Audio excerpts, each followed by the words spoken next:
ଆଜ୍ଞା ଦେଖୁନ୍ ସେଟା ମୋର୍ ଛୁଆମାନେ ଆଜିକି 9 ବର୍ଷ ହେଲାନ ପଢ଼ୁଛନ୍ ମାହାଲିଆ ପଢ଼ୁଛନ୍ ଆଜ୍ଞା କିଟ୍ କିସ୍ର ଯେନ୍ ପଢ଼ୁଛନ୍ ଆଜ୍ଞା ବହୁତ ବଢ଼ିଆ ସୁବିଧାରେ ଅଛନ୍ ଆର୍ ଆମେ ଯେତେ ଦେଖି ଆସୁଛୁ ସବୁବେଲେ ଆମେ ତ ଯାଉଛୁ ଆସୁଛୁ ଯେନ୍ ଅଭିଭାବକ ସମ୍ମିଳନୀ ଯେନ୍ ହେସି ସେ ଟାଇମ୍ରେ ଆମେ ଯାଏସୁଁ ଆଉଛୁଁ ଯାଉଛୁଁ ସବୁବେଲେ କେନ୍ ଦିନ ତ କୌଣସି ଏନ୍ତା ଅସୁବିଧା ନି ହେବାର୍ ଆରୁ ଯେନ୍ଟା ବି ଅନ୍ୟ ଯେନ୍ টিভি ମାଧ୍ୟମରେ ଯେନ୍ଟା ଦେଖୁଛନ୍ ସେଟା ତାମାନେ ସେଟା ଭୁଲ୍ କଥା ମାନେ ଦେଖଉଛନ୍ ହେନ୍ତା କେନ୍ ଦିନ ତ ଆମର୍ ଛୁଆମାନେ କହୁଛନ୍ ଯେ କେବେ ଏନ୍ତା ଖରାପ୍ ନି ହେବାର୍ ତାଲି ବୋଲିକିରି କାହାକୁ କହୁଛନ୍ ଆର୍ ସେଟା ମିଛ କଥା ତାମାନେ କହୁଛନ୍ ରାଜନୀତିରେ ଆସିକିରି ସେ କଥା ମାନେ କହୁଛନ୍ ସେଟା ନାଇଁ ଆଜ୍ଞା ସେଟା ବହୁତ ମିଛ କଥା ସେଟା କହୁଛନ୍ ଆମର୍ ଛୁଆମାନେ ତ ମାହାଲିଆ ପଢ଼ୁଛନ୍ ଆଜ୍ଞା ଆରୁ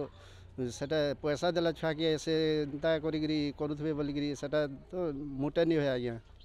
ଆମେ ଯାହା ଜାନୁଛୁଁ ସେତ୍କି ଆମର୍ ଛୁଆ ତାମାନେ ପୁରା ମାହାଲିଆ ପ୍ୟାଣ୍ଟ ସାର୍ଟ ଠାନୁ ସବୁ ଖାଇବାର୍ ଠାନୁ ରହିବାର୍ଟା ସବୁ ତାମାନେ ପୁରା ମାହାଲିଆ ସବୁ ଆମେ ଯେତ୍କି ଜାନିଛୁଁ ଯାହାର ଦେଖୁଛୁଁ ସେଟା ଆମର୍ ଛୁଆମାନେ ବି ଆରୁ ଛୁଆମାନେ ବି ଆମର୍ ସାଙ୍ଗେ ଯାଇକିରି ପଢ଼ୁଥିଲେ ଯେନ୍ ଛୁଆମାନେ ସେ ଛୁଆମାନେ ବି ଇହାଦେ ସ୍ପୋର୍ଟସ୍ରେ ବି ଚାକିରି ପାଇଛନ୍ ସେମାନେ ସ୍ପୋର୍ଟସ୍ରେ ଖେଲିକିରି ବି ତାମାନେ ଚାକିରି ପାଇଛନ୍ ଆରୁ ଏଥି ଅନ୍ୟଥିରେ ବି ଚାକିରି ପାଇଛନ୍ ଅନ୍ୟ ଛୁଆମାନେ ବି ମୋର୍ ଯେନ୍ ଜାନିଛେ ମୋର୍ ସାଙ୍ଗେ ଯାଉଥିଲେ ଆଉଥିଲେ ଯେନ୍ ଛୁଆମାନେ ମୋର୍ ଛୁଆର ଆଗରୁ ଯେନ୍ମାନେ ପଢ଼ୁଥିଲେ ସେମାନେ ଚାକିରି କରିକିରି ଇହାଦେ ବି ଅଛନ୍ ଆର୍ ବହୁତ ବଢ଼ିଆରେ ବି ଅଛନ୍ ସେ ଛୁଆମାନେ।